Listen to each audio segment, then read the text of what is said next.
నల్ల కోట్ వేసుకుంటే లాయరు, తెల్ల కోట్ తొడిగితే డాక్టర్, కాకి డ్రెస్లుంటే పోలీస్ అని మనం గుర్తుపడతాం. కానీ రైతుల్ని గుర్తుపట్టుడు ఎట్లా? పొలం దున్నుతారు, వడ్లు పండిస్తారు, తిండి లేక బల్మీట్కి పానం తీసుకుంటారు. గా జవాబులు కాదు నేను అడిగేది. పెళ్లికో పేరంటానికి పోతే మీరు రైతుల్ని ఎట్లా గుర్తుపడతారు? గది నేను అడుగుతున్నా. వామ్మో, ఎంతసేపు నెత్తుకోక్కుంటారు కానీ గీ వార్త చూసినాక మీకే తెలుస్తుంది. చూడండి, ముచ్చట చెప్తాం గాని ముందుగాల గీ వీడియోని చూడుండ్రి.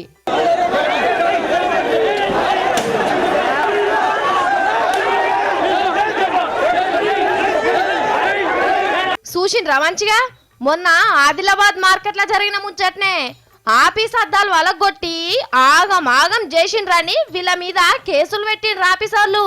మరి వీళ్ళంతా ఎవరు లెక్క కొడుతున్నది మీకు? ఏంది రైతులా?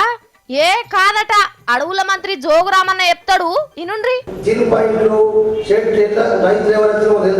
రైతుల మీద కాకుండా కావచ్చి కొంతమంది తాపించి మందిచ్చి తాపిన తర్వాత గొడవ చేపిస్తే అనవసరంగా అక్కడ లాండ్ ఆర్డర్ ప్రాబ్లం క్రియేట్ అయింది.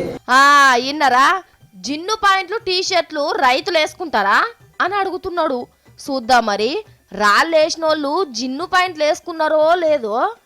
ఇటుక పెట్టి ఇసురు కొట్టిన గీ తాత గోషే కట్టుకున్నాడు, వీళ్ళు కూడా దోతులే కట్టుకున్నారు. చాలా మంది దోతులు లుంగిల మీదనే వచ్చిండ్రు మార్కెట్కు.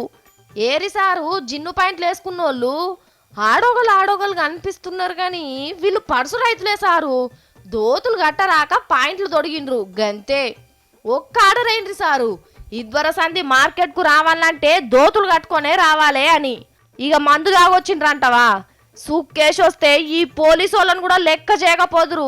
వీళ్ళ మీద కేసులు పెడితే ఎట్లా సారు? చెమటతో వండించిన పత్తిని కొనుక్కుంటే నిజంగానే మందు తాగుతారు సారు. కానీ మీరు అనుకున్నట్టు రిమ్మొచ్చే మందు కాదు, పానం పోయే మందు తాగుతారు. రామన్న, రైతు రాజ్యంలా రైతుల మీద కేసులు పెట్టుడైతే ధర్మం కాదన్నా. మొదలైతే గా కేసులు కొట్టే పీండ్రి సారు అని అడుగుతున్నారు ఈ ముచ్చట తెలిసిన కడమ రైతులు.